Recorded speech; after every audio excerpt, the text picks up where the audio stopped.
Welcome to the English Epics channel. I assumed that my wife Lisa would be delighted when I told her that I didn't have to work all week.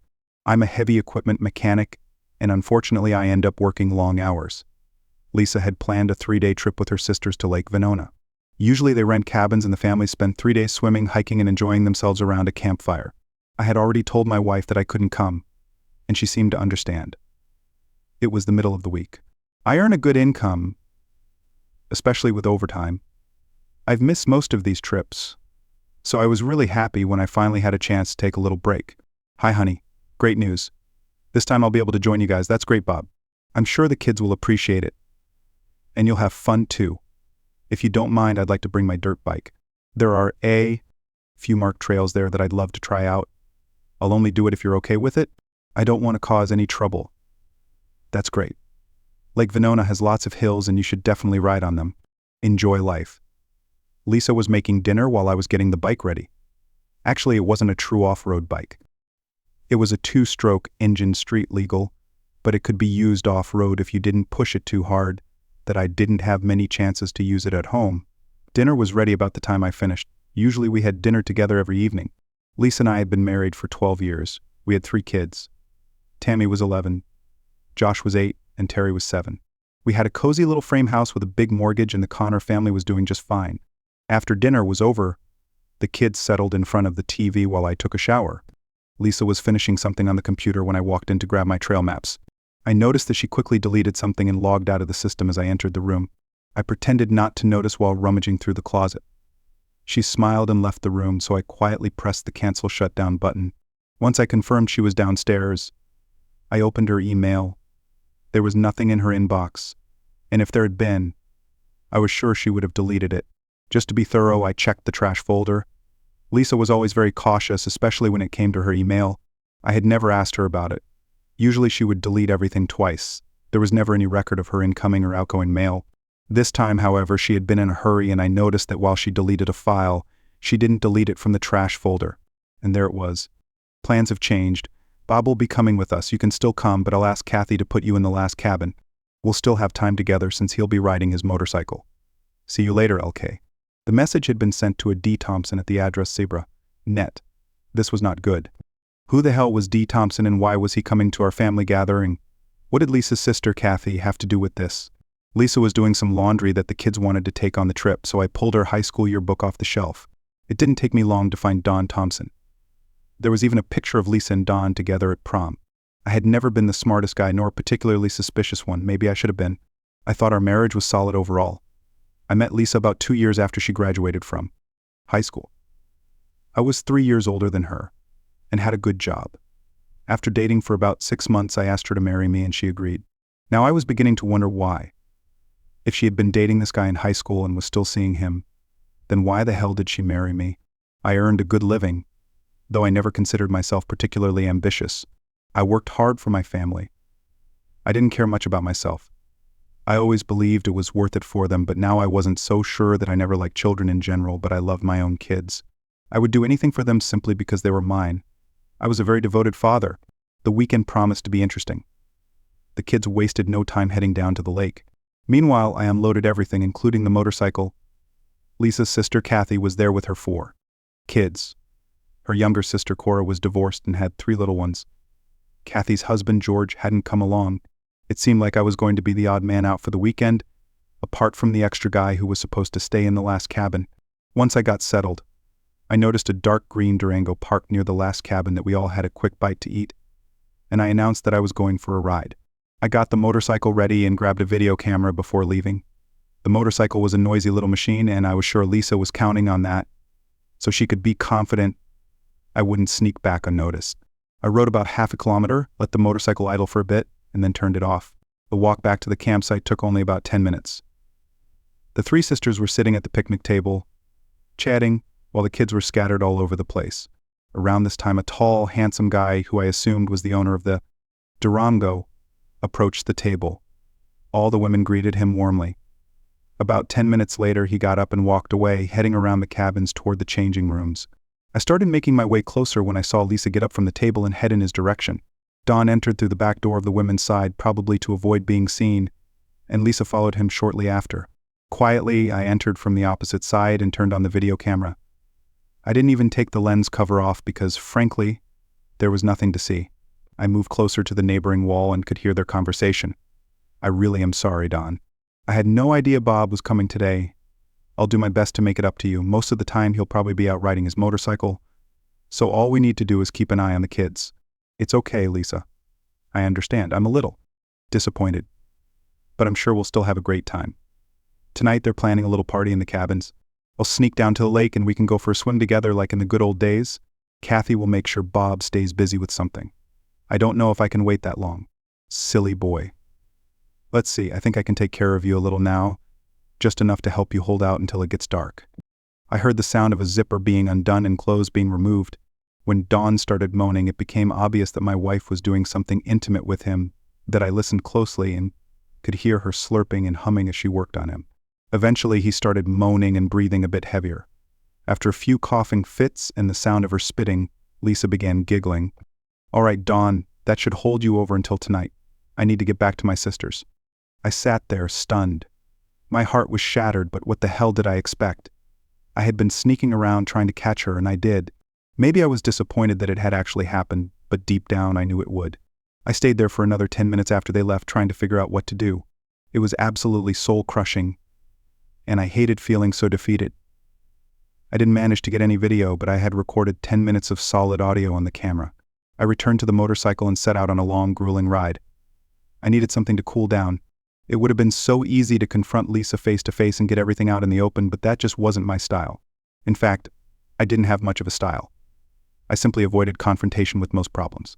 For 12 years, I thought I had a great marriage, but now I realized I was just a provider for my wife and kids. Nothing more than a necessary convenience. I spent most of the day exploring the area around the beach. There was a long grassy slope leading down to the water's edge. The beach itself was narrow, bordered by rocks and woods on either side. In the middle, about 15 meters from the shore, was a designated fire pit area.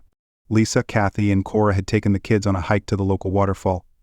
I used the time to gather and stack a good amount of firewood in the fire pit. I placed kindling at the bottom and neatly arranged several dry logs on the side. I even found some cardboard to line the bottom, making it easier to light later. The site was mostly quiet, with only a few people around, so I didn't attract any attention. I didn't see Dawn anywhere. When everyone returned from the hike, I took Josh and Terry into the woods, and we cut about 20 good sticks for roasting marshmallows. I told them to keep it a secret until tonight. They were thrilled about it. I gave Tammy 2 big bags of marshmallows and explained again what we were planning to do. Evening came and everyone gathered around the picnic area. We had a nice dinner, and the kids were excited to head off for the day. Kathy was very talkative and stayed close to me. She kept asking me for help with trivial little things and was being unusually friendly. I kept my eyes on Lisa but tried not to make it too obvious. Finally, the sun set, and there was only a little moonlight. There was an ongoing debate about what to do for the rest of the evening, and it seemed like ghost stories were winning by a narrow margin. Suddenly, I noticed that Lisa was gone and Kathy was standing very close to me. She was giving me a detailed explanation of how her husband George had been remodeling their kitchen. She was putting in a lot of effort to hold my attention, but my thoughts were elsewhere. Eventually, I excused myself and went to the cabin to get the video camera since it was in the opposite direction from the... Kathy didn't seem too concerned that it was too dark to record anything on video, so I didn't bother taking out the camera. Instead, I grabbed 2 cans of lighter fluid and a few wooden matches.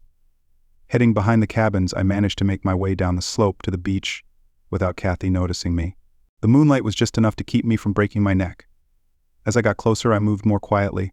I could make out 2 figures in the water. On the grassy area near the beach, there was a blanket. Lisa and Don had left their clothes and underwear on the blanket along with 2 towels. Carefully, I picked up all 4 corners of the blanket and carried it to the fire pit. I poured 1 can of lighter fluid over the firewood, then placed the blanket on top and doused it with more fluid. In one swift motion, I struck a match, tossed it onto the pile, and jumped back. I was still too slow. My eyebrows and the hair on my arm got singed as the firewood erupted into flames. That was the signal. Tammy and Josh jumped up and started yelling marshmallow roast everyone to the fire. All the kids ran down the slope to the fire pit. I looked toward the water and spotted Lisa. The light from the fire reflected in Lisa and Don's eyes as they stared at the unexpected surprise unfolding before them. At the top of the hill, I saw Kathy, looking as if the world were about to end. The kids quickly sat around the fire. Josh handed out the sticks while Tammy grabbed the marshmallows. Lisa tried to hide along the dock as I slowly walked toward her. I turned to her lover. "Hi Don, I'm Bob, Lisa's husband. Nice to finally meet you." He looked flustered and said nothing. "Lisa, can I help you up the ladder so you can join your kids by the fire?" "No, damn it. Just go to the blanket and grab our towels." "Sorry, dear. I'm afraid I used the blanket, towels, and your clothes to start the fire. Quite a bonfire, isn't it?" "No, Bob, no. What the hell did you do?" "How are we supposed to get out of the water? I'm sure Kathy will be more than happy to help you." "I'm going home."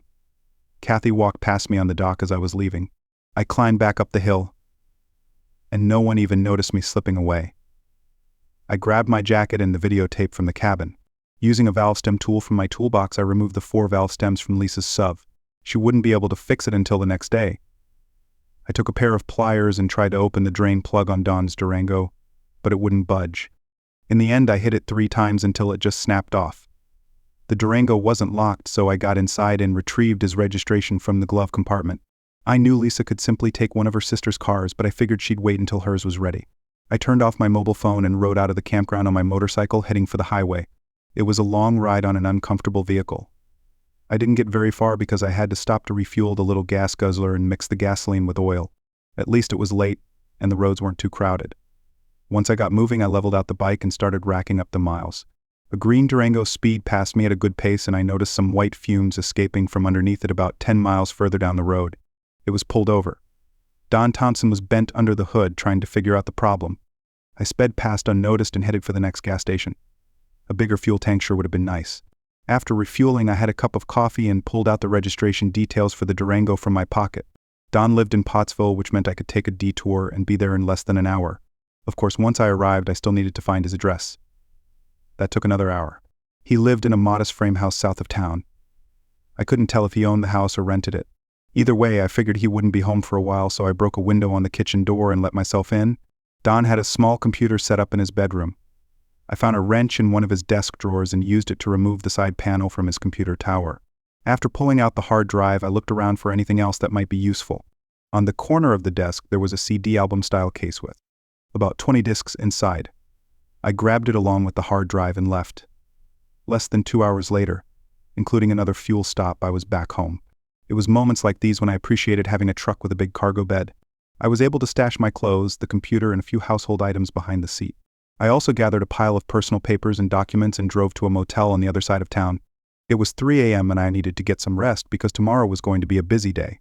No matter how tired I was, I still woke up early. It took me some time to access Don's hard drive, but eventually I managed to do it. Don appeared to have saved every email he and Lisa had exchanged. Most of them were stored in his document folder, but many were still in his inbox. I started reading through them, but I didn't have much time. It would have taken an entire day to read them all. I skimmed a few here and there to get an idea of what was going on. They were definitely having sex, but the emails weren't explicit. I didn't find a single instance where they said anything derogatory about me. On the contrary, there were a few remarks that suggested the opposite. Lisa had commented on the great job I did installing the new kitchen cabinets, and Don replied that he wished he were as skilled as I was. It was a bit strange. Here were 2 people cheating on me, yet they weren't trashing me in any way. I was confused. The discs were another confusing story. There weren't any pornographic images on them. Instead, there were lots of pictures of them doing various activities together, but none of them were indecent. In one photo, her hair was dark and short. That must have been when she was pregnant with Tammy. In the next set, her hair was chestnut when she was expecting Josh, and then long and dark when she was carrying Terry. In every photo, Don beamed like a proud father. That really hurt. It was time to hit the road. I went through my usual checklist. First, I closed all my bank accounts and credit cards. I quit my job and collected all my vacation and sick pay. I cashed out my life insurance policies and canceled my cell phone service. I also arranged to have the utilities shut off at the end of the week. I was sure I'd miss something, but I did everything I could think of. I stopped by the family doctor's office and asked the nurse to take a DNA and the swab, with instructions to send the results to my lawyer. Then I visited the law office and filed for divorce. I told Seymour not to give her anything and to offer child support only if the DNA test confirmed the children were mine. At that point, I didn't have much hope. I left $2,000 in the checking account for Lisa and the kids. I said she could keep the house but would have to make the payments herself. I left 2 signed powers of attorney in case she needed them. I also signed 1 form to help her sell the house if it came to that. The city of Yuba was far from reading. I had enough money to support myself for a long time, but I knew I needed to start working to avoid going crazy. I was almost certain I had left behind a few issues, including a potential charge for breaking and entering in Schuylkill County. I had no idea what other legal liabilities I might have left at home, and honestly, I didn't care much. I also wasn't very smart when it came to keeping a low profile. My vehicle registration, driver's license, and insurance would be fine for a while, but eventually I would need to renew them, risking exposure. Bank accounts and formal employment could also cause problems. Every morning, groups of men gathered at key intersections looking for day labor. Potential employers would drive by, pick the workers they wanted, and pay them in cash as independent contractors. No SSN or paperwork was required. A day of hard labor was rewarded with a small, untraceable amount of cash. I didn't mind the work or the low pay, but I found myself frustrated that I couldn't talk with my coworkers. I started learning a little Spanish, and things began to improve. Eventually, I became a regular worker for the foreman at Southern Newt Growers. They grew walnuts, almonds, hazelnuts, and pistachios. The work was hard and didn't require much brain power, but it helped me sleep well at night. About a month later, I borrowed a cell phone from one of the supervisors and called my lawyer. He had served Lisa with the divorce papers. She didn't want anything from me, but insisted on some support for the kids. She had not provided him with any DNA test results. I told him I wouldn't pay child support for someone else's kids. Her parents and sisters were helping her with expenses until she could find a job. She had put the house up for sale.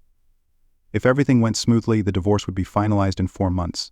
Don Thompson hadn't filed any charges with the Schuylkill County Police. I figured I didn't need to keep hiding anymore. I spent my evenings reading emails and looking through the photos on the CDs.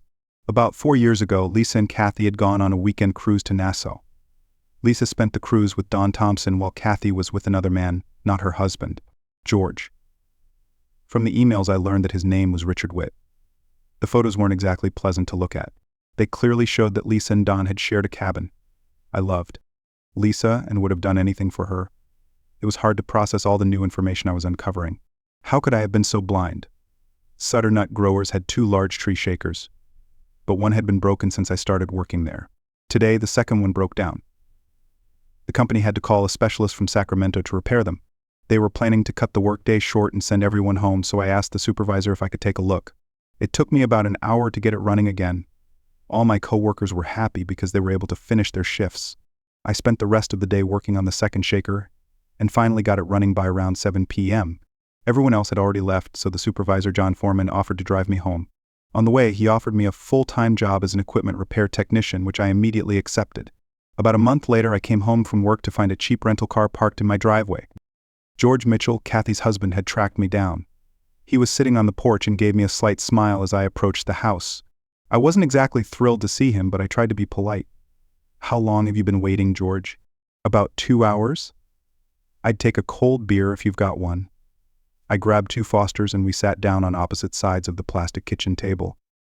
"So what's so important that you flew almost 3,000 miles to see me, George?" "Lisa asked me to come and her parents covered the cost of the tickets." "All right, let's get to it. First of all, what are you trying to accomplish?" I spent the entire flight trying to figure out the right way to approach this.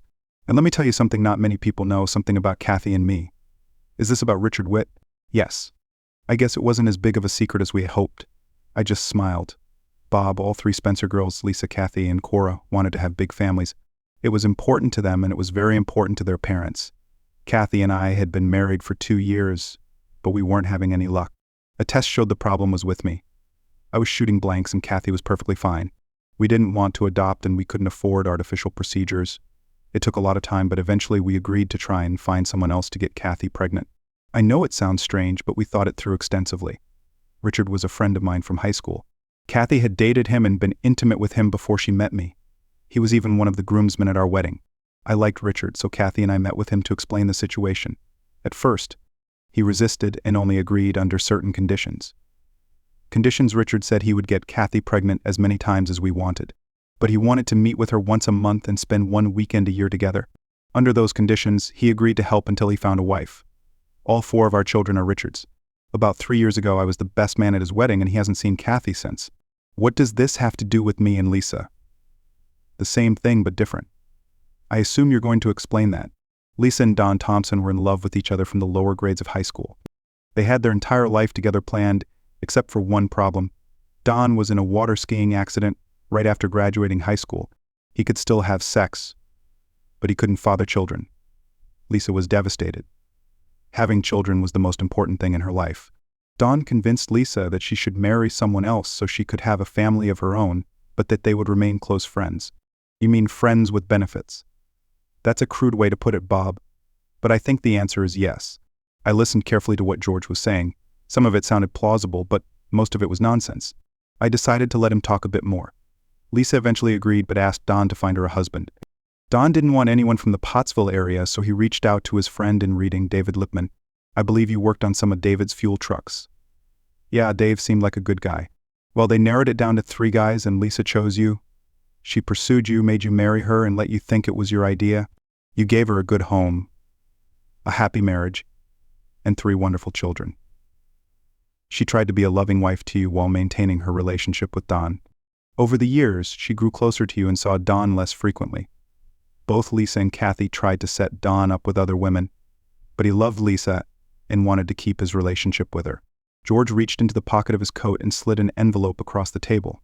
Inside was a DNA report. The letterhead read Shiloh Scientific Laboratories. I expected some kind of form, but it was just an official letter stating that I was the biological father of all 3 of our children. I skimmed through the report and looked at George. He didn't say a word. Is that all, George? All right, Lisa cut off all contact with Don right after you left. She decided it was the best thing for her and the kids. She hoped that with Don permanently out of her life, you might reconsider the divorce and come back home. I grabbed 2 more beers. I didn't say anything. Just sat there staring at the paper. I couldn't believe this guy had flown across the country to feed me this nonsense. Maybe there was a sliver of truth in there somewhere, but I couldn't find it. I had never understood why Lisa married me, and even after hearing George's story, it didn't make any more sense. What time is your flight back, George? I need to be at the Sacramento terminal by 8. I'll have just enough time to get there and return the rental car. I really appreciate you making the trip all the way out here to explain everything, George. You probably could have done it over the phone, but I guess face-to-face communication is more effective. Or do you want me to say anything to Lisa or the kids when I get back home? I know she's hoping for some good news. She was truly devastated when you left. I can't think of anything right now. Just send them my best wishes and let them know I'll be thinking about them. I walked George to his car. I could tell he had been hoping for a bit more of a reaction than he got. It was an interesting story, especially when he started with his confession about his relationship with Kathy. If everything he said was true, I might consider revisiting the idea of divorce, but there were too many holes in his story. I still felt a deep connection to Lisa. We had shared many wonderful years together, and I had always thought of us as a team. Her apparent betrayal had broken my heart. I wanted to fix it if I could. I was searching for more information and answers, something that would explain things and maybe even make them better. Still, I couldn't believe George had flown all this way for a 30-minute conversation. The next day, I called my lawyer, Seymour. This is Bob Connor from California. I don't hear from you often, Bob. What do you need?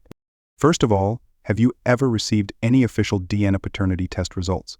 Bob, I haven't received anything. I've asked Lisa 3 times and each time she promised, but I still have nothing.